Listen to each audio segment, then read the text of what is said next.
The pomegranate reduction tasted of wanting. It was deeper than appetite, edged with a warmth that did not belong at a royal table. On Nuala Brant's tongue, it opened like a door into a room she had no right to enter. Across the long stone table, the night cook stood with his hands folded behind his back. Fennor Haig had flour at one cuff and a burn across the base of his thumb. He always had some mark of heat or work on him. The other cooks sent dishes under domes with apprentices and silver tags. Fennor brought his own. Nuala let the reduction rest beneath her tongue. She had been trained never to swallow too soon. Rage came sharp, like crushed mustard. Fear tasted metallic. Boredom left a woolly film over the mouth. Poison was cold, always cold, though each poison had its own winter. Hemlock was river ice. Belthorn was frost on glass. Widowroot was the cold of a hand already dead. No poison waited in the reduction. Instead, it gave her moonlight on bare skin. A breath kept in the dark, a hand almost reaching, then drawing back. She lifted her eyes. Fënor's face gave her nothing. He had the stillness of men who had survived kitchens where mistakes cost fingers, jobs, and sometimes throats. His dark hair was tied at his nape. A streak of ash marked one cheekbone. His gaze stayed properly lowered, though not meekly. Ingredients, Nuala said. Pomegranate, winter vinegar, salt, black honey, rose pepper. And his mouth moved a fraction, not a smile, not yet. And patience, my lady. She held out her hand. The spoon. The object lay beside the copper tasting dish. Bone, old and pale, carved smooth by generations of use. It had a narrow bowl and a handle worn thin where fingers had held it. Fennor used it often, though no palace inventory listed it. Nuala had noticed that. Her work was noticing. He set it in her palm without touching her skin. The spoon was warm. Every other utensil in the tasting room had been chilled by stone and dawn. The knife, the cups, the silver measuring rods, the small weighing scale with its lion-stamped weights. Their official coldness made the warmth in her palm feel almost alive. The bone spoon carried warmth like a secret kept against the body. Nuala touched the tip of it to the reduction, then to her tongue. For one breath, the wanting changed. It lost its polish. Beneath the moonlight and ache was something plain enough to hurt. Nuala, her own name. Not heard but tasted. She drew the spoon away. Fënor's hands, still behind his back, tightened. The two guards by the doors watched the room and not the food. They never understood the true danger was seldom in the blade. It was in the butter, the wine, the salt rubbed into a roast by a servant whose son had vanished after taxes went unpaid. Nuala set down the spoon. The reduction is safe, she said. Fënor's shoulders eased, almost imperceptibly. But it is unsuitable for the king. At that, his eyes rose. The king's steward, a narrow man named Oath, made a sound behind her. He stood near the wall with his ledger pressed to his chest. Unsuitable in what way? Oath asked. Nuala kept her gaze on Fënor. It contains longing. Oath sniffed. His Majesty has eaten longing before. Not this kind. The steward crossed to the table, his little shoes whispering over flagstone. Is it poison? No. Disloyal? No. Then it will be served.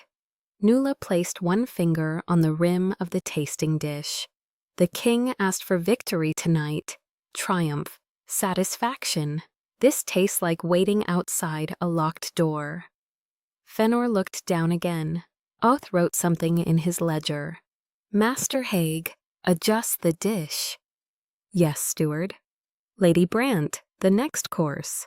Lady, the title was a courtesy without comfort.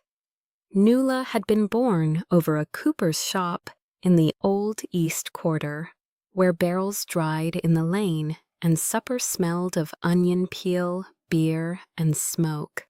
Now she wore black silk at the king's table and tasted every dish before royal lips touched it. The court called her Lady Brant because a person who might die for the king must be honored while still useful. Fennor took the dish. As he turned away, the bone spoon remained on the table. Nuala noticed, so did he. His fingers twitched, then stilled. Oath's pen scratched. Fennor came back for the spoon. This time, when he lifted it, his knuckles brushed Nuala's smallest finger. Warmth struck through her skin. A taste bloomed in her mouth without food. Burnt sugar, sea salt, and the ache of hearing a song from the room next door. Fennor pulled back as if burned. The guards did not move. Oath did not look up. Nuala folded her hands in her lap and waited for her pulse to behave. The next dish was a white onion soup from the King's Day cook. It tasted of resentment, too much cream, and a thin thread of widow root. She spat it into the silver basin before the second swallow. The room changed at once. Both guards drew their swords. Oath went gray around the lips. A footman dropped a tray beyond the door, and the crash rang down the corridor. Nuala closed her eyes. Widow root cold moved through her mouth, searching for a path inward. She pressed powdered charcoal under her tongue from the little black box at her belt. Bitter earth flooded the poison's aftertaste. Name, Oath whispered. She opened her eyes. Widow root, the cream held it. Send for the undercook who strained the stock. One guard ran. Fennor stood very still with the pomegranate dish in his hands. For the first time in 2 years, Nuala saw fear on his face. Not fear of poison, fear for her. It tasted, even across the room, like rain hitting hot iron. By midnight, 3 servants had been taken below the west stairs. The king had eaten safely, loudly, and late. He praised the venison, complained of the pears, and ordered the person responsible for the widow root questioned until the truth fell out whole. Nuala was dismissed only after the royal physician inspected her eyes, pulse, tongue, and breath. He found her alive. The court found this convenient. She should have gone to her chamber. Instead, she went down. The night kitchen sat below the formal rooms. Under the weight of the palace, where heat gathered and refused to leave. Copper pans hung like dull suns from the ceiling beams. Black stoves breathed red through their grates. Bundles of thyme, rue, lavender, black mint, and fever leaf dried from hooks, turning the air green and bitter. Somewhere in the walls, old water pipes knocked like a fist, asking to be let in. Fennor stood at the central table, sleeves rolled to his elbows, cutting pears into slices thin enough to read through. "You are supposed to be resting," he said without turning. Nuala closed the door behind her. "You are supposed to be adjusting a pomegranate reduction." "I did." "With what?"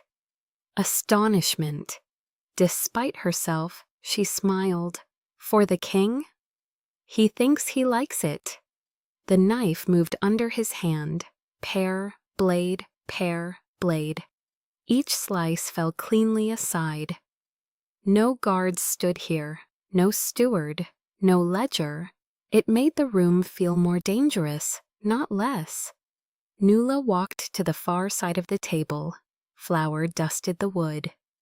A bowl of beaten cream sat beside candied fennel seeds.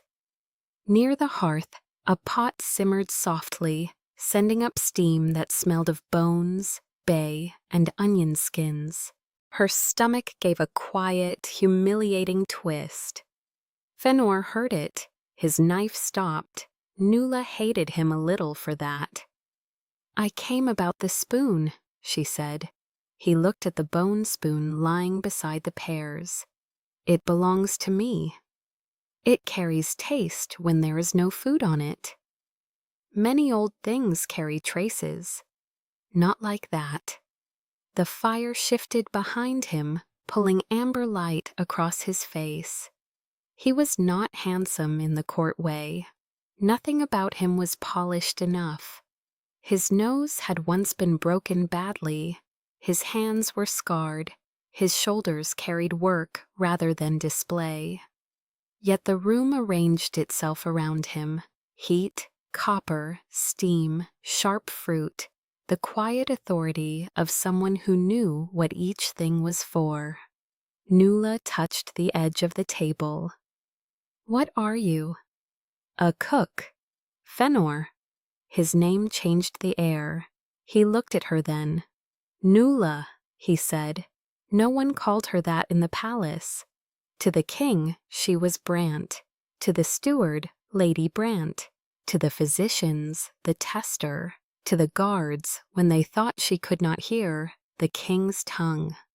Her name in Fennor's mouth had warmth in it. The simmering pot gave a soft bubble. He turned back to the pears. "My grandmother was a seasoner," he said. "So was her mother." With emotion. With what emotion could be made to pretend?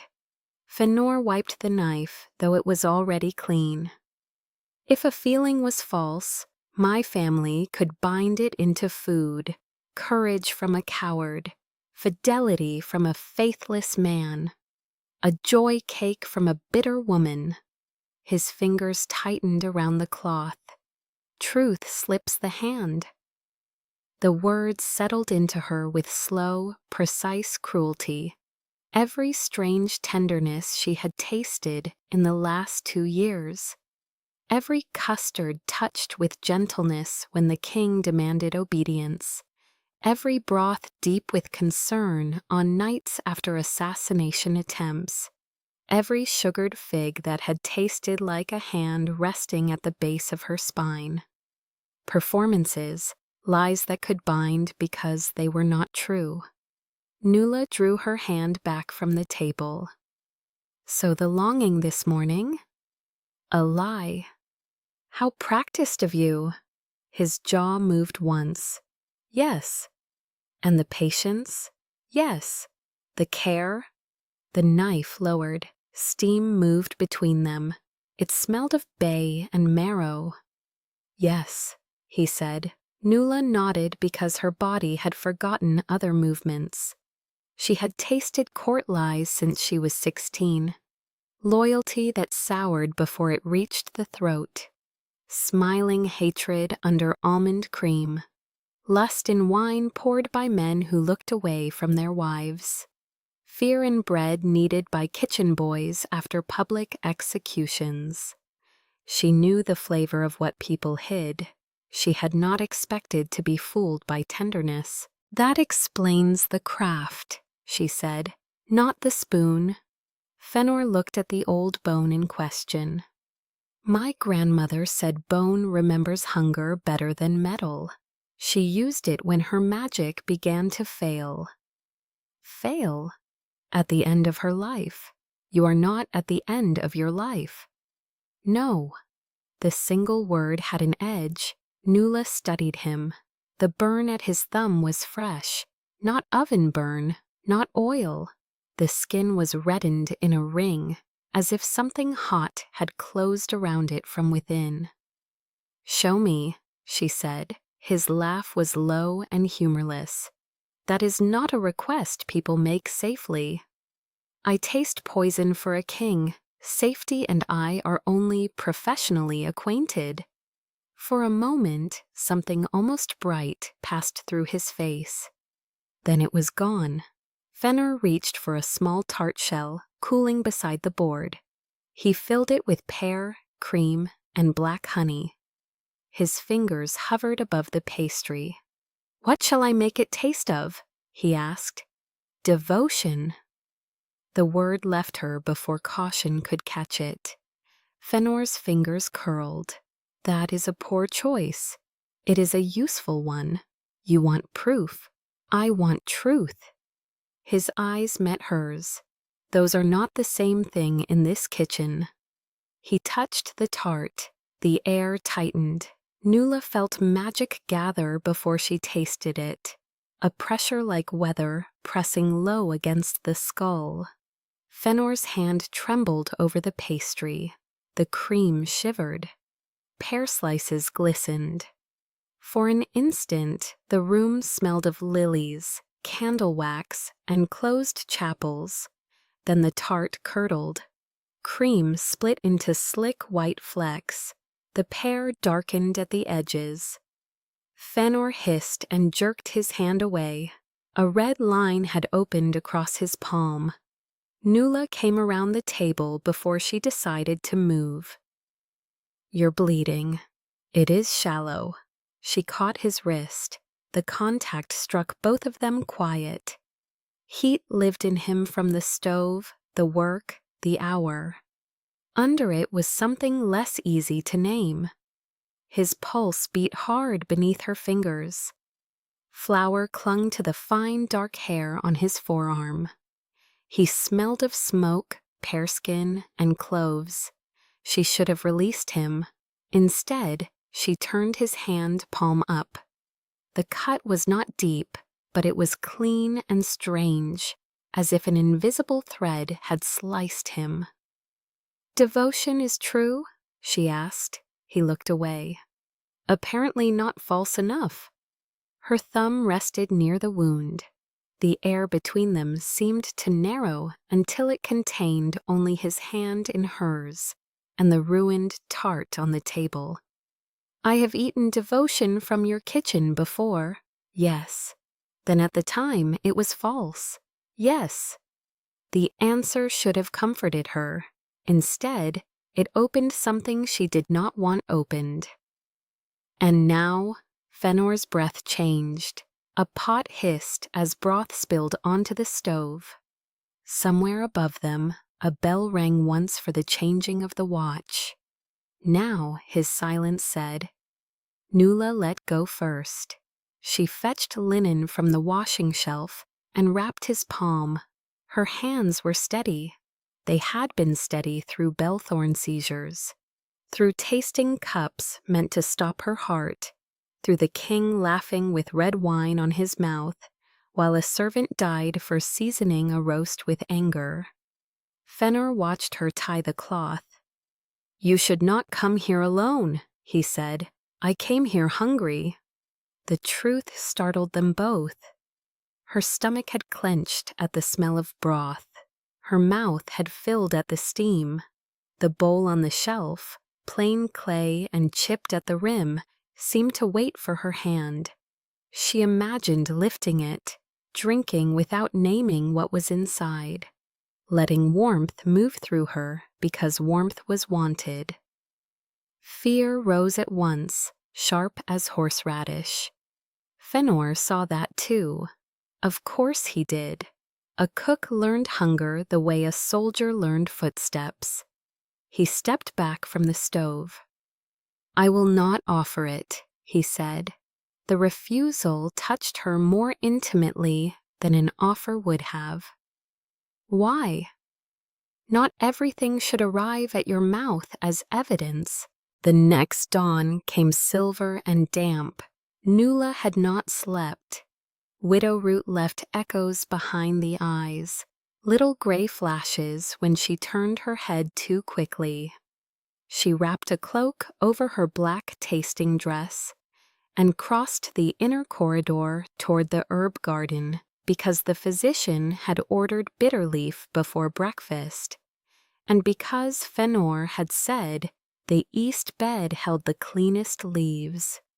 The garden lay between the tasting rooms and the lower kitchens, a rectangle of earth guarded by walls too high for climbing roses and too old to keep out moss.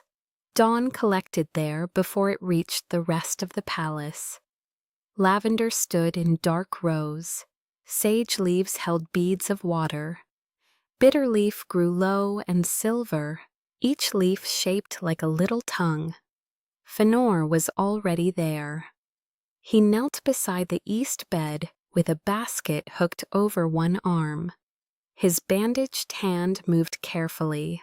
At his side, the bone spoon lay on a folded cloth, as if it deserved its own place in the morning. "You were told to rest," Nuala said. "So were you." "I was told to take bitter leaf." "I was told to provide it." The air smelled of wet stone and bruised herbs. Birds shouted from the roofline, vulgar and alive. Nuala knelt opposite him. The ground was cold through her skirt. She pinched a leaf near the stem and pulled as the physician had taught her. Fennor watched. "Not like that. It will bruise." "It is a leaf. Bruising seems inevitable." "Some bitterness turns medicinal, some turns spiteful." "That sounds invented." "It is still true." He reached across the plant, then stopped short of touching her hand. "May I?" The question was simple. The restraint inside it was not. Nuala gave him her wrist. Fennor guided her fingers to the stem. His thumb rested lightly against the side of her hand, warm despite the morning. The world reduced again. Leaf, breath, touch, soil. "Twist," he said, "then lift." She did. The bitter leaf came free cleanly. There. His hand remained over hers a moment too long. The bone spoon on the folded cloth clicked softly, though no one had moved it. Nuala turned. Fennor released her. The spoon rocked once, then settled. A hairline of warmth moved through the air. It bypassed smell and sound. Taste came anyway, plain, restrained, true. Fennor kneeling in wet grass at dawn, wanting to touch her and wanting not to frighten her with the wanting. Nuala closed her eyes. The taste vanished. When she opened them, Fennor's face had gone bare. "So it does hold truth," she said. "Briefly. Only if you touch it. My grandmother said only if the truth is hungry enough." She should have laughed. She did not. The garden wall kept the world away, but not for long. Soon Oath would send for her. Soon the king would want breakfast, and breakfast would need tasting. Here Bitterleaf wet her fingers. Fennor's touch remained in the bones of her hand. Nuala picked another leaf. Why continue? He knew what she meant. Cooking? Lying. His gaze went to the upper windows of the palace. The king's rooms faced east. Their curtains were still drawn. "Because my father stopped," Fennor said. "When his magic failed, the old king called it treason." Nuala's hand closed around the bitter leaf too hard. The stem crushed. Its scent rose sharp and medicinal. Fennor looked down at it. That one has turned spiteful. She opened her fist. Green bitterness stained her palm. "My mother hid me in a flour bin," he said. "I was 9. I watched through a crack while they dragged him past the kitchen door. His feet were bare. That is the detail I remember, not his face, his feet. He had gone to work before sunrise and had not put on boots." The morning seemed to thin. Nuala placed the ruined leaf in the basket. And the king knows what you are? He knows enough. His father kept records. Oath keeps better ones. Then why risk any failing dish? Because you taste them. The answer came too quickly to have been planned. Fennor looked at the spoon. Nuala's throat tightened, but not with poison. Before either of them could speak, the garden door opened. Oath stood there in his gray morning coat, ledger tucked under one arm. His eyes went from Nuala kneeling in the dirt to Fennor beside her, then to the bone spoon on the cloth. A small, precise smile touched his mouth. His Majesty requires a feast tonight, Oath said. A private table after council, 12 dishes, each marked by unquestionable loyalty. Fennor rose. Nuala did too, slower. Oath's smile sharpened. Given yesterday's unpleasantness, His Majesty wishes to be reassured. Of course, Fennor said. All dishes prepared by your hand, all tasted by Lady Brant. No substitutions, no assistance after sunset. That is irregular, Nuala said. Assassination is irregular. The kitchen will need staff. The kitchen will have guards. Fennor's bandaged hand flexed once. Oath noticed. He noticed everything that made a person easier to threaten. Is there a problem, Master Haig? No. The lie tasted of ash. Oath turned to Nuala. Lady Brant, His Majesty values your discernment. Tonight you will certify not merely safety, but loyalty. That is not my office. It is tonight. The steward's gaze flicked to the spoon again. Bring whatever tools you require. After he left, the garden seemed smaller. Fennor picked up the bone spoon and wrapped it in the cloth. You cannot cook loyalty, Nuala said. I have cooked it before. False loyalty.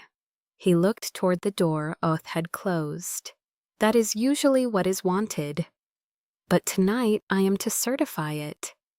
Yes, you have no loyalty to him. His answer was quiet. No.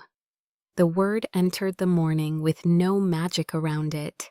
All day, the palace prepared to be lied to. Oath sealed the wine, posted guards at both kitchen doors, and inspected the spice cabinet himself. The royal physician hovered near Nuala with tonics and warnings, until she told him his concern tasted of ambition, not care, and he withdrew in a rustle of offended velvet. At sunset, Fennor began. Nuala stood as official witness by the central kitchen table. Oath sat near the door, ledger open. The guards watched the knives. Fools! The first dish was barley cakes with marrow butter. Fennor touched each cake with 3 fingers and breathed once through his nose. Magic pressed outward. Nuala felt the shape of it, smooth and practiced. The kitchen filled with the scent of hearth smoke, banners after rain. Men kneeling because they wished to kneel. Loyalty. Beautifully made, entirely false. Fennor's fingers reddened. Nuala cut a corner from one cake, placed it on her tongue, and tasted the lie. It was warm, golden, almost convincing. Underneath, where true feeling should have rooted, there was only strain. Safe, she said. Oath's pen moved. Loyal. Nuala looked at Fennor. His face was calm, too calm. Loyal, she said. Fennor's throat shifted. The second dish brought a blister to his wrist. The third spotted his bandage red. By the 5th, sweat stood at his temples and his left hand shook. Nuala tasted each lie and named it loyalty. The word grew colder in her mouth every time. Between dishes, Fennor did not look at her. He chopped, stirred, strained, and bound false feeling into food for a king who would know only that his table adored him. The magic took from him because there was less and less falsehood between his heart and his hand. His body refused. The sixth dish failed. It was a clear soup of river fish and fennel. Fennor lowered the bone spoon into it, then closed his hand around the handle. Oath leaned forward. The broth shimmered. For a moment, it held the gold tint of loyalty, sun on armor, cheers in a courtyard, the proud lift of a household crest. Then the surface went flat. Fennor's breath caught. The kitchen fell silent except for the stove. Oath rose. What happened?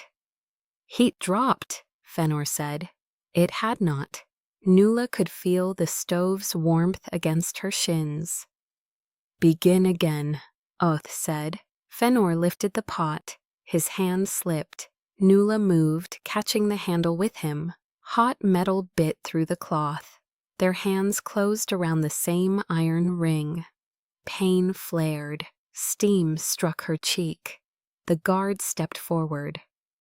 I have it, she said. Fennor's fingers were against hers, tight with heat and warning. Beneath the smell of fish and fennel, the bone spoon lay in the broth, pale and still. A taste rose through the steam. Fennor, exhausted and furious and afraid, thinking, I would rather die than feed him my heart. Nuala pulled her hand back. Oath stared at them. Again, Master Haig. Fennor remade the soup. The second attempt held, barely. When Nuala tasted it, loyalty came through thin as watered wine. Safe, she said. Loyal? Her tongue felt numb. Yes, Oath sat. The seventh dish was never finished. Fennor touched a plate of roasted figs, and the magic recoiled. The figs blackened from within. One split open, spilling sugared seeds like blood. Fennor staggered against the table. Nuala reached him before the guards did. His skin was too hot, not fever, burn, magic eating backward through its own channel. This ends, she said. Oath closed the ledger. It ends when His Majesty has 12 dishes. He cannot cook them. That is an interesting statement. Fennor pushed away from her. I can. You cannot, Nuala said. His eyes flashed. Do not make this mercy. Do not make this martyrdom. Oath watched them with pleasure, so controlled it was almost elegant. Fennor turned from both of them and went to the small stove near the back wall. Not the royal range, the old one used for stock, staff meals, scraps, and sauces that needed low heat through the night. From its side hook he took the plain clay bowl with the chipped rim. Nuala knew it, the broth. It had been simmering since before midnight. Bones, bay, onion skins, whatever else a cook kept for himself when kings had eaten the best cuts. Fennor ladled one bowl. Steam rose from it, carrying marrow, bay, and onion skin. Oath frowned. What is that? Fennor set the bowl on the table before Nuala. Beside it, he placed the bone spoon. An answer, he said. The guards looked to Oath, uncertain whether soup could be an offense. Nuala looked at the bowl. Its surface trembled gently. A ring of fat shone at the edge. Bits of herb turned slowly in the heat. It smelled plain and devastating. Her hunger woke so hard it hurt. Fennor stood across from her. His face had gone pale under the heat flush. The burns on his hand were livid. "No," she said under her breath. He heard her. "Yes." "You know what he will call it." "Yes." "If I taste it and tell the truth, oath will take you." "Yes." "If I refuse, you can still survive the night." His mouth tightened. "I can lie until the gift burns out. Perhaps that will satisfy him." "And then?" "And then I become my father with boots on." The bone spoon lay between them. Nuala wanted to hate him for placing the choice in her hands. But he had not. The king had done that. The court had done that. Every measured bite, every silver basin, every polite title given to a woman expected to die before the king did. Fennor had only made broth. Oath stepped closer. "Lady Brant, taste." Her body knew how to obey. It reached for the spoon before her courage did. The bone was warm. Fennor did not touch it. No magic clung to it. No emotion waited in the bowl like perfume trapped beneath cream. There was nothing for her gift to read beyond onion, marrow, bay, salt, long heat, and a cook's patience released from performance. She lifted the spoon. The first sip touched her tongue. The court was absent from it. Poison, chill, hidden command, royal feeling, all gone. Her tongue found broth, warm, savory, a little too much bay. Salted by instinct, not decree. It moved over her tongue and down her throat, and her body, treacherous and faithful, wanted more. Nuala closed her eyes. When she opened them, Fennor was watching her as if the world had narrowed to her mouth, her throat, the breath she took after swallowing. There was terror in him and hope, but none of it was in the bowl. That was the truth. Oath's voice cut through. "Well," Nuala set down the spoon. "The feast cannot be served." Fennor shut his eyes. Oath smiled. "Because?" "Because the loyalty is false." The kitchen seemed to inhale. One guard reached for Fennor. Nuala picked up the bone spoon and placed it across the bowl. "Every dish tonight was safe," she said. "Every dish tasted of loyalty. Every dish lied." Oath's smile disappeared. "Careful." The king demanded pure loyalty. He was given imitation because that is what this kitchen has been commanded to produce for years. If His Majesty wants an honest table, he may first inspire honest loyalty. His eyes went flat. "Take the cook." The guard seized Fënor's arm. Nuala grabbed the bone spoon. Fënor moved at the same time. Their hands closed over it together. The kitchen vanished into taste. Fënor's truth struck her whole. His first sight of her 2 years ago, standing in the tasting room with a poisoned cup and a steady hand. His irritation at her coldness. His fascination when she named grief in a plum sauce no one else knew had been stirred by a widower. The first time he made tenderness for her as a lie, and found it easier than breathing. The day it stopped being a lie, the burned hand, the want he had starved because wanting her honestly could kill him. Nuala gasped. The spoon cracked. A sound like a small bone breaking split the room. Light burst from the fracture. Not bright but warm, the color of broth held near flame. It ran over Fënor's fingers and hers. His magic shuddered once, trying to take the shape it had always known. Lie, bind, feed, obey. Then the old shape broke. Every dish on the royal table soured at once. Nuala tasted it from where she stood. False loyalty curdling upstairs in covered plates, collapsing into the bitterness beneath. The marrow cakes became fear. The eel became contempt. The mushroom custard became exhaustion. The thin soup became hatred so clean it almost rang.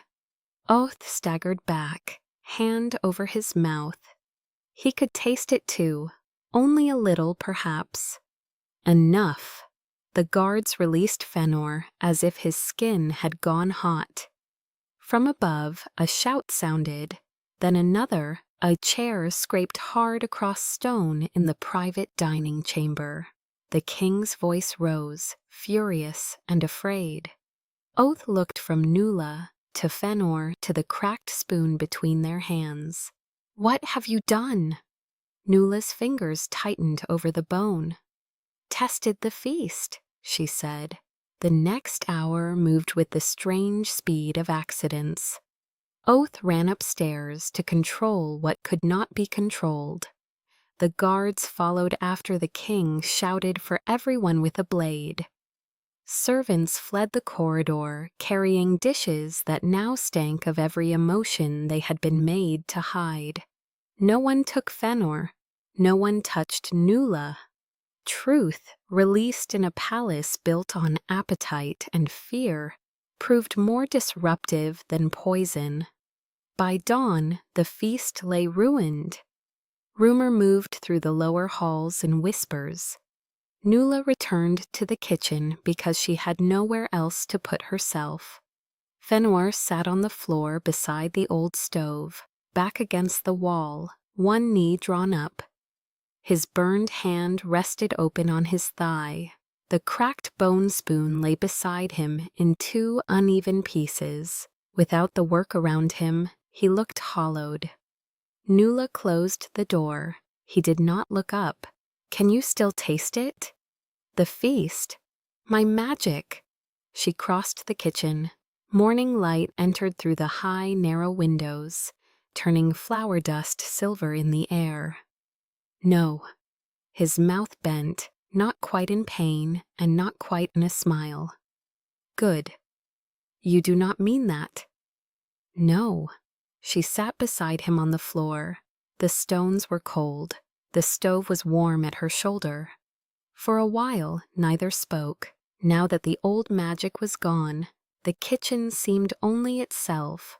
Copper pans, ash, herbs, a table scarred by knives, pear slices browning in a forgotten bowl. A cracked spoon that had carried too much. Fennor picked up one half. "My grandmother would be furious." "Because it broke?" "Because I used it for royal work." Nuala touched the other half. "Did she know it could do that?" "She said every curse contains a door. She also said most doors bite." "That sounds like a grandmother." "She was terrifying. She would have liked me." Fennor finally looked at her. She would have pretended not to. The smile came to Nuala slowly, unfamiliar and sore. Footsteps passed outside the kitchen, hurried, then faded. The palace remained dangerous, but for the moment the door was closed and the old stove was warm. The bowl from last night still sat on the table, half full of cold broth. Nuala rose. Fennor watched her take it. "That will be awful now," he said. "Will it poison me?" "No." "Will it lie?" "No." "Then awful is a tolerable risk." She carried the bowl to the stove and set it near the heat. Her hands shook a little, not from widow root, not from fear alone. Fennor tried to stand. "Stay," she said. He stayed. Nuala found 2 spoons in a drawer. Plain wood, mismatched, neither approved by any steward. One had a nick in the handle. The other was stained dark at the bowl. She stirred the broth as it warmed. Steam rose again, gentler than before. Her stomach tightened with want, and this time she let it. Fennor had gone very quiet. She brought the bowl back and sat opposite him on the floor. There was no table between them now, only the bowl, the 2 spoons, the cracked bone laid beside it like an old law no longer whole. Nuala handed him 1 wooden spoon. His fingers brushed hers. Touch arrived without taste or spell. "You should eat," she said. "So should you." "I am." She dipped her spoon first. The broth was not awful. It was thinner than it had been, and smoky from the stove, and still too heavy with bay. It was also warm.